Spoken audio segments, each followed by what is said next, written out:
Yes, I'm now joined by our international affairs commentator, Doug Herbert. So, Doug, hi. Just how rare is it for the Senate, the U.S. Senate, to challenge the U.S.-Saudi relationship? Yeah, it's a stinging rebuke. You could use the words unprecedented challenge, and it reflects the extreme level of frustration and just how much a lot of these senators are absolutely fed up with what they see as the Trump administration's unjustified and egregious and shameful support of the Crown Prince Mohammed bin Salman.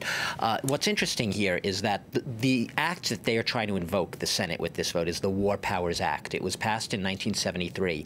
If it were successful this time, this would be the first time ever in its entire history that the act were actually used to end a U.S. foreign military operation.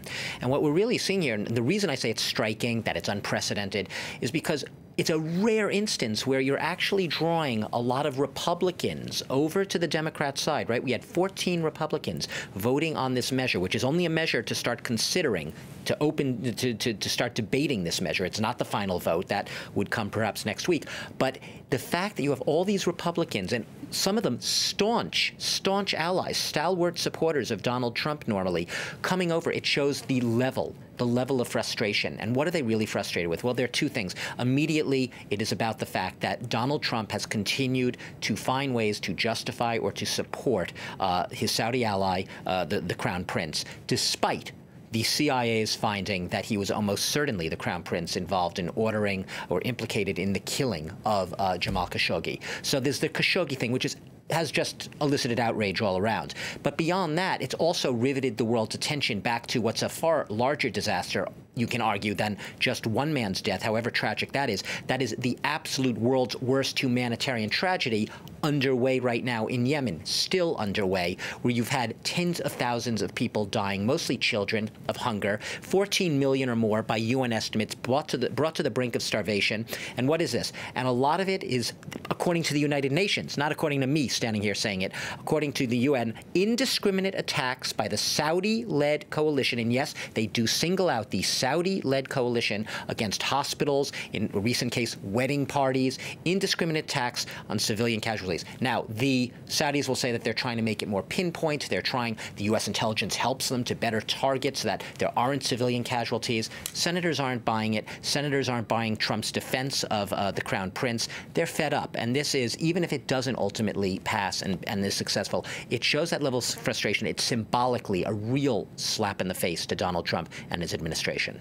And that Senate vote, like you said, was just a first step. There are many hurdles before we might get to the situation where U.S. support stops. As you always say, look, and with Washington, it's always that, right? People are always saying, well, what happens now? It's always a ping pong, right? It goes back to the House as an amendment. It goes back to the Senate. Immediately, there are two obstacles. First of all, there's going to be a Senate vote, which is, as of now, scheduled for sometime next week. And you can expect a lot of backroom wheeling and dealing and talking behind the scenes, and a lot of amendments perhaps being raised. Perhaps the senators are hoping against hope, you might say, for the Trump administration and Donald Trump himself to change his tone about the Crown Prince, to show that this has actually had an impact, that he will change and adapt his policy in response to this frustration. But let's not hold our breath for that.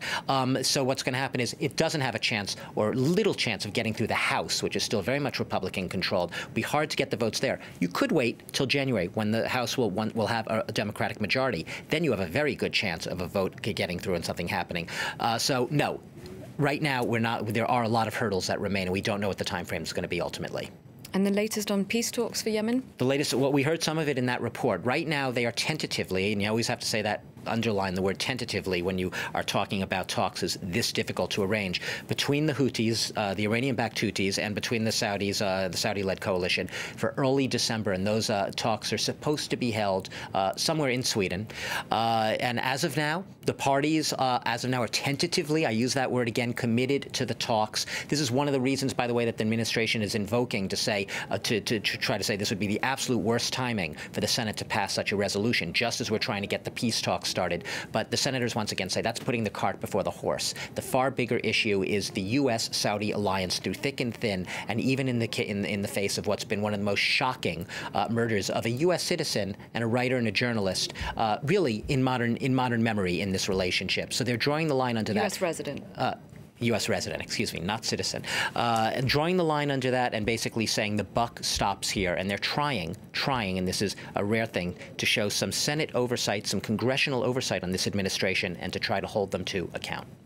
All right. Thank you very much, Doug.